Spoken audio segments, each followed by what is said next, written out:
Hey there, I'm Johnny Mac with your daily comedy news. This first one is so much fun. Last week, Seth Meyers was the guest on Jimmy Kimmel Live.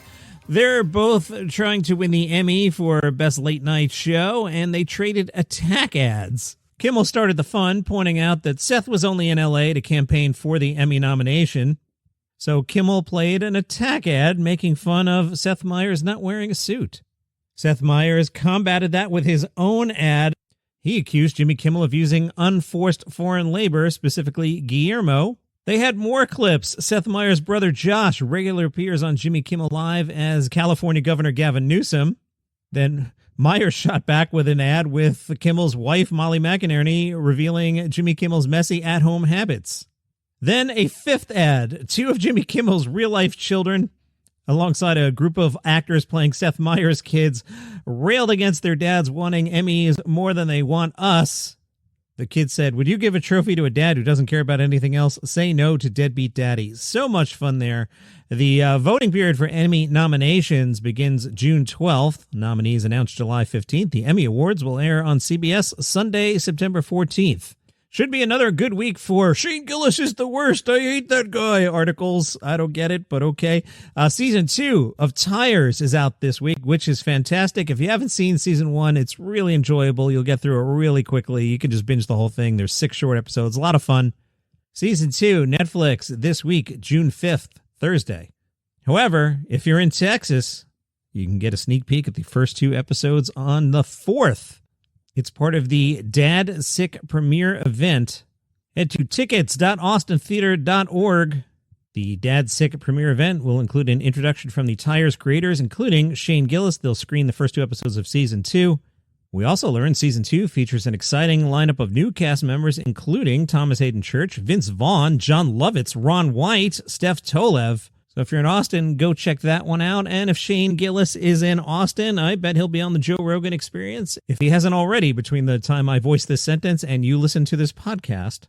Hannah Berner said she was booed during a performance in New Hampshire after celebrating the Knicks because the people in the audience were Celtics fans. The Celtics were eliminated from the playoffs by the Knicks. Berner said on the Giggly Squad podcast, "The Knicks are playing while I'm on. Okay, I'm being silly and being goofy on stage. I go, anyone know the Knicks score? 1,700 girls start booing me because New Hampshire. I forget. I'm a dumb New Yorker." She said she lost the crowd for a second and apologized, praised Larry Bird, and joked about Bill Belichick's girlfriend to win back the room. I'm excited about this. Do you know about The Day the Clown Cried, Jerry Lewis's never-released film? It's infamous. It was shot in 1972. It is believed to exist only in incomplete fragments. I've seen some fragments a few years back. They were the fragments plus a recreation of it. Well, Swedish producer and actor Hans Crispin is saying, "I have the only copy. I stole it from Europa Film in 1980 and copied it to VHS in the attic where we used to duplicate films at night. I've kept the copy in my bank vault." The Day the Clown Cried has never seen the light of day. There's allegedly been some secret screenings in Hollywood over the years. Jerry Lewis wanted the thing to never be seen. I should probably tell you what this is. It's a concentration camp. Jerry Lewis plays a clown. He makes some kind of deal with the Nazis that he's going to entertain the children while they're let off to, I don't even want to go there. You know what happens. In 2015, Jerry Lewis donated a copy of the film to the Library of Congress on the strict condition it could not be screened publicly for at least 10 years. Now, do the math. 2015 plus 10 is 2025, although speculation is that there could still be copyright complications and the estate complaining about it. Jerry Lewis never was comfortable with the final product. He made it clear over the years he regretted the whole thing. He said it was a mistake and would never be shown. Jerry Lewis said there's some rough cuts floating around, but the movie was never really completed. I hope this sees the light of day. I would love to see this. A week ago, Bert Kreischer and Tom Segura were on WWE Raw. This was on Memorial Day, not the one last night. Wrestling fans were upset because Segura had insulted wrestling fans in the past.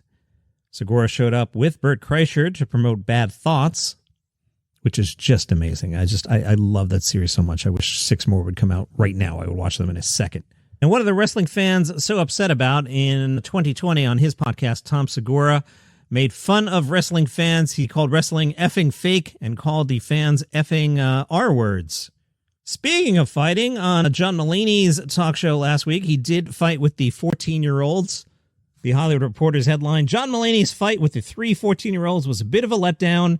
Am I allowed to say that? See, that's really interesting because you've heard me talk on the podcast, not feeling the Mulaney show at all, but it seems like in the establishment media, we're all supposed to be like, hey, John Mulaney's reinvigorating late night, right? Yeah, isn't it great? Isn't the show great? And the show's not great. So it's interesting the Hollywood Reporter broke ranks. Tony Maglio writes, the rules for the final segment were pretty straight up. No punching, no kicking, no gouging, no biting. Headlocks were legal as long as the arm is encircled. They got intros from Adam Sandler and Richard Kind. The kids were the fan favorites. Mulaney got booed by members of his own audience. The 4 fighters took their shoes, socks, watches, rings, and ties off. Mulaney went straight for the heaviest kid, who did most of the work while the other boys assisted here and there. Once they dumped Mulaney face down on the mat, a legal headlock was applied, and Mulaney tapped out. It was over in 50 seconds. The Hollywood Reporter writes, with Netflix's lawyers almost certainly in Mulaney's head, if not directly in his ear, the payoff to this month-long setup could only be a disappointment, and so it was. IndieWire did a, quote, very serious athletic analysis of John Mulaney's teen fight night. They broke down the opponents. Ben, 5'8", 140 pounds. Jacob, 5'6", 226. Adarsh, 5'6", 109, trained in Taekwondo. After consistently going for Mulaney's legs, Ben succeeded. He had a plan, and the trio was able to bring down their elder millennial opponent, who spent a few seconds trying to crawl out of this predicament before realizing it was impossible. Mulaney tapped out to raucous applause before a final musical performance by Bone Thugs and Harmony. Speaking of Adam Sandler, I'm sorry I missed this story. In Portland, they had an Adam Sandler costume party in Cathedral Park. Riza Antonio was the organizer. She was going to go with a Happy Gilmore setup, and feeling like many people, the weight of everything going on in the world, the heaviness, the instability, and I kept coming back to this feeling that people need connection right now. We need to be reminded that we're not alone, even in our hardest moments. She says of Sandler, he's goofy, always has been, and I think that's part of his charm. Even now, after taking on more serious roles, he still comes across as genuine. That kind of authenticity really sticks with people. Adam Sandler did not show up, but a bunch of people did, dressed as Adam Sandler. Eddie Murphy has confirmed that his son and Martin Lawrence's daughter are officially married. The Murphys and Lawrences are now in-laws. Murphy told Jennifer Hudson, actually, they got married like 2 weeks ago. They went off, everybody was making the big wedding plans, and they decided they want to do something quiet with just the two of them. Of Martin, he says, yeah, we're in-laws, and he doesn't have to pay for that big wedding now. Netflix has shared a first look at Leanne, the new sitcom starring Leanne Morgan, created by Chuck Lorre. That's the guy with all the big CBS sitcoms over the years. All 16 episodes of Leanne will hit Netflix July 31st. Do they really expect us to sit home and watch 8 hours of Leanne? Spread them out. What are you doing? In the series, Leanne's life takes an unexpected turn when her husband of 33 years leaves her for another woman. Starting over when you're a grandmother and in menopause isn't exactly what she had in mind. With the help of her family, she'll navigate this new chapter with grace, dignity, and Jell-O salad. See comedy rule of 3 there. See the Jell-O salad at the end. You knew that was coming. Leanne said, I can't believe her childhood dream has come true. When I started comedy 25 years ago, my goal was to be part of a sitcom. It just goes to show you it's never too late and dreams do come true. I'm a grandmama from Tennessee, and now I have a TV show with Chuck Lorre and Netflix. What in the world? Chuck Lorre said, if you've seen even 10 seconds of Leanne Morgan's stand-up, then you know what a unique comedic force she is. The theme of starting over is universal, and I can't think of anyone better to combine heart and comedy than Leanne. I knew I had to work with her, and I'm excited to bring this story to Netflix.